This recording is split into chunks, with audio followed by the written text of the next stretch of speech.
Hello, everyone, and welcome back to the Easy English Listening Zone. I'm Emma, and honestly, I am so happy you've decided to tune in today, whether you're on your morning commute, washing dishes, or just taking a moment for yourself. Thank you for letting us be part of your day. Hello, Emma, and a huge hello to all our wonderful listeners out there. It really is good to be back here, isn't it? It truly is. How are you holding up today, Ethan? How was your weekend? I'm feeling great, actually. Thank you for asking. I had one of those rare, very nice weekends where I actually managed to relax. How about you? I'm doing very well, thanks, but I have to admit, I've been really anticipating this specific episode. I'm excited. Me too. You mentioned to me earlier that we have a very useful topic today, and knowing you, it's probably something that's going to help a lot of people. I'm curious, what's on the menu? It is definitely a topic for everyone, regardless of where they live or what they do. Today, Ethan, we are going to talk about money. Money. Yes. That is a very important topic, isn't it? It's a huge part of life. We can't really escape it. But here's the thing.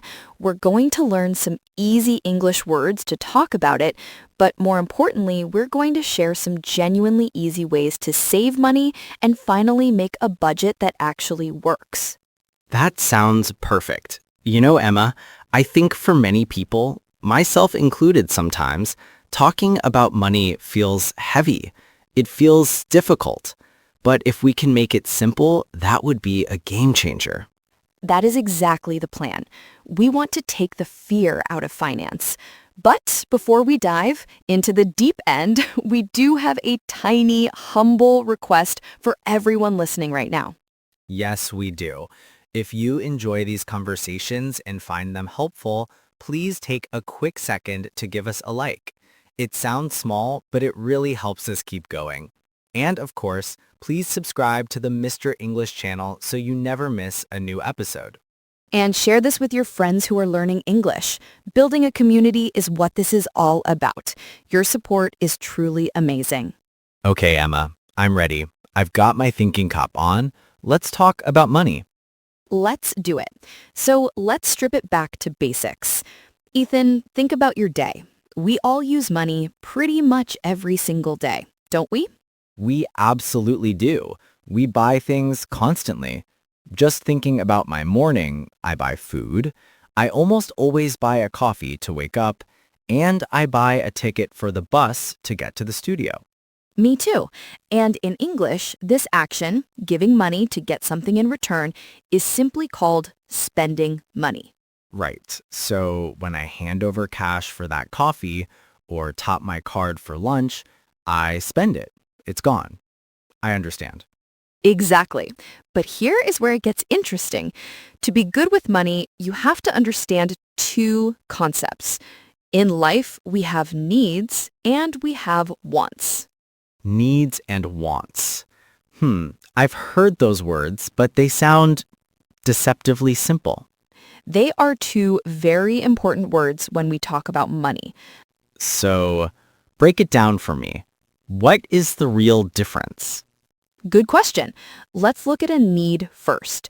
A need is something you must have to live. It is non-negotiable. It is vital for survival. Something I must have. Like what? Like food. You physically cannot survive without food. You need water. You need a home, a safe place to live in. These are needs. Ah, okay. That makes sense. I need food every day, or I get sick. I need a roof over my head. So food is a need. Got it. Perfect. Now let's flip the coin.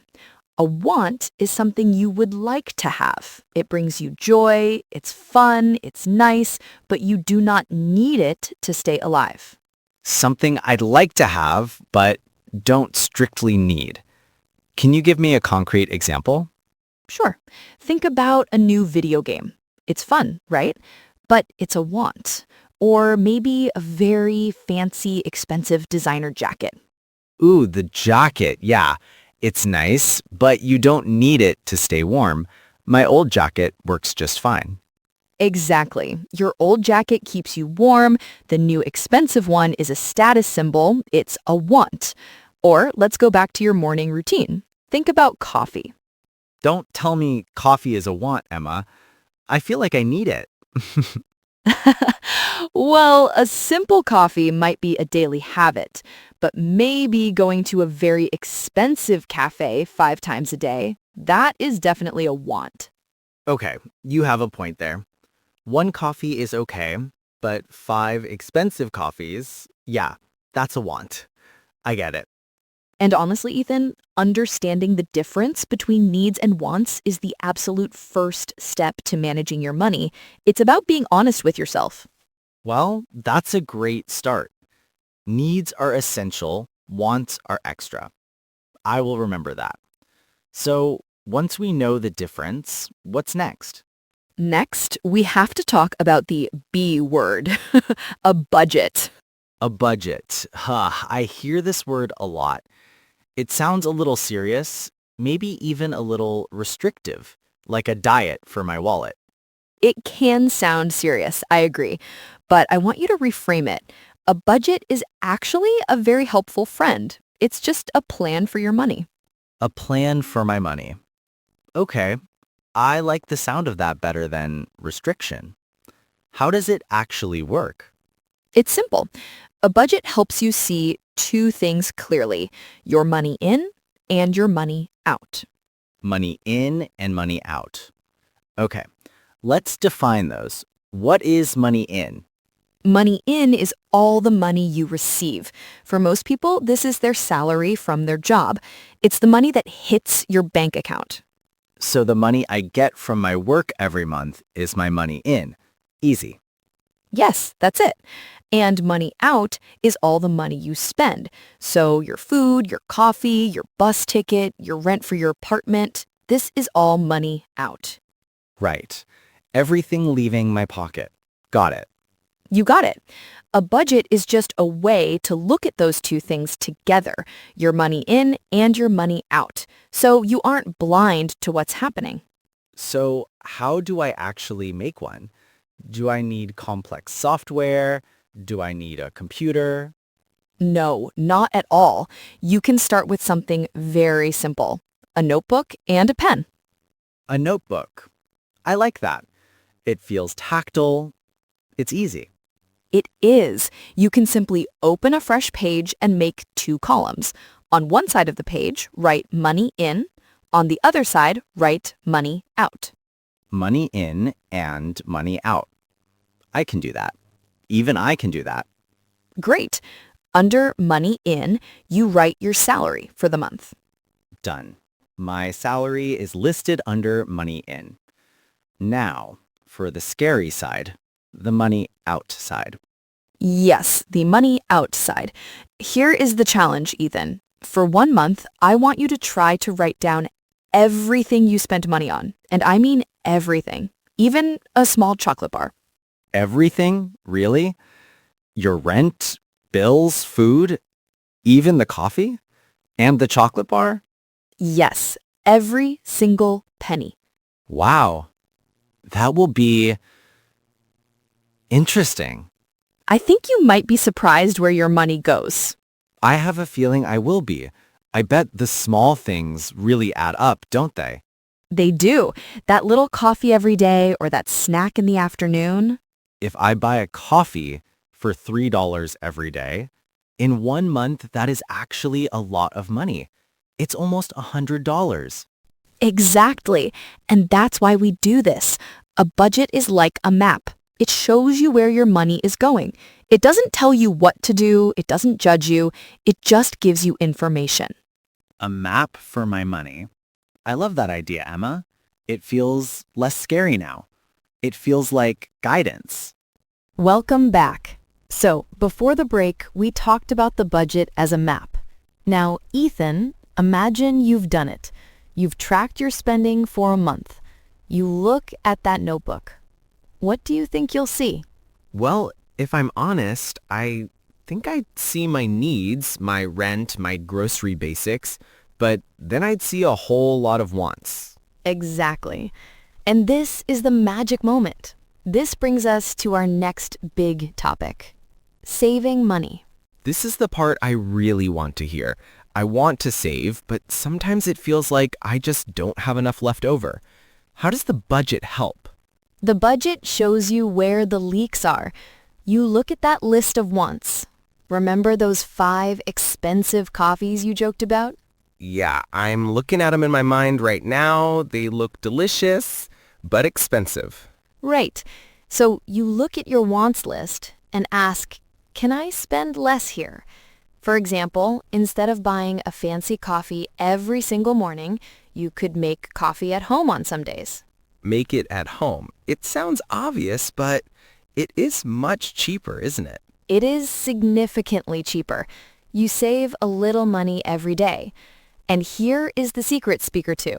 A little money saved every day becomes a lot of money over a month or a year. That is true. It's a small change, just brewing a pot at home, but it has a big result over time. Okay, coffee is one thing. What about food? I feel like I spend a fortune on dinner. That leads me to my next tip, cooking at home. I actually like to cook, but sometimes after work, I'm just so tired. It's easier to just buy dinner or get takeout. I know that feeling. We've all been there.